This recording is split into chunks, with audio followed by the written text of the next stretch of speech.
Shalom, hari kita akan renungkan Injil Yohanes.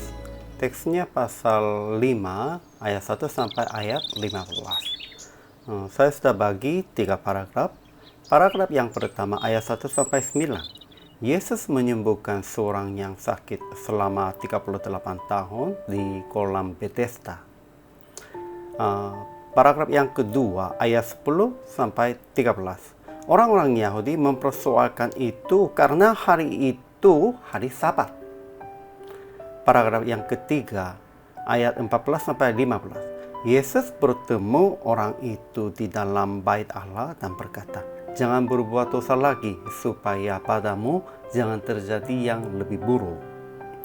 Kesimpulannya, kolam Bethesda terkenal dengan cerita yang dapat menyembuhkan penyakit apapun, sehingga di sana penuh dengan orang sakit. Yesus berkunjung ke sana dan bertemu orang yang sakit selama 38 tahun. Yesus bertanya kepadanya, "Maukah engkau sembuh?" Tetapi dia menjawab, "Tidak ada orang yang menurunkan aku ke dalam kolam itu apabila airnya mulai goncang dan orang lain sudah turun mendahului aku." Yesus mengasihaninya dan berkata, "Bangunlah, angkatlah tilammu dan berjalanlah." Jadi dia disembuhkan. Tetapi orang-orang Yahudi mempersoalkan itu karena hari itu hari Sabat. Kemudian Yesus bertemu orang itu di dalam bait Allah dan berkata, "Jangan berbuat dosa lagi supaya padamu jangan terjadi yang lebih buruk." Ajaran tentang Allah. Pertama, Yesus bertanya kepada seorang yang sakit selama 38 tahun, "Maukah engkau sembuh?" dan menyembuhkan dia dengan kata, "Bangunlah, angkatlah tilammu dan berjalanlah." Yesus hatinya sudah bergerak untuk menyembuhkan dia dan dia berkuasa untuk menyembuhkannya.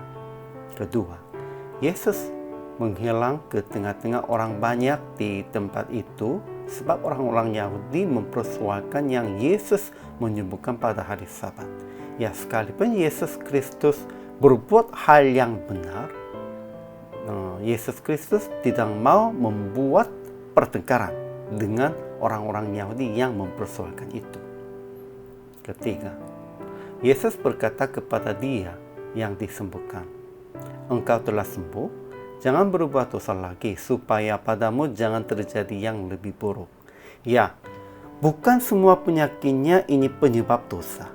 Namun, kalau Yesus sudah berkata demikian itu, ini seorang yang sakit selama 83 tahun ini, penyakitnya ini salah satu penyebab dosa dia. Dan kalau itu jelas, harus usahanya jangan berbuat dosa lagi. Kalau tetap berbuat dosa lagi itu pasti akan terjadi yang lebih buruk. Ajaran bagi kita. Pertama, banyak orang berkumpul di kolam renang dengan pengharapan yang disembuhkan penyakit. Ya, sebenarnya pengharapan kita hanya kepada Tuhan. Namun orang-orangnya fokuskan tentang mujizatnya di sana. Kalau airnya goncang, masuk pertama kali, mereka akan disembuhkan. Sebenarnya ini salah satu mitos. Lebih baiknya kita harus melihatnya hanya Tuhan saja. Kedua, seorang yang sakit selama 38 tahun menjawab tentang pertanyaan Yesus. "Tuhan, tidak ada orang yang menurunkan aku ke dalam kolam itu apabila airnya mulai goncang. Dan sementara aku menuju ke kolam itu, orang lain sudah turun mendahului aku." Ya, sebenarnya dia sudah lupa tujuannya, intinya. Ya, intinya apa? Harus disembuhkan dari penyakit. Dan Yesus Kristus sudah bertanya, "Maukah disembuhkan?" Namun dia hanya katakannya ingin masuk ke kolam yang pertama. Ya, sebenarnya tujuannya bukan ini.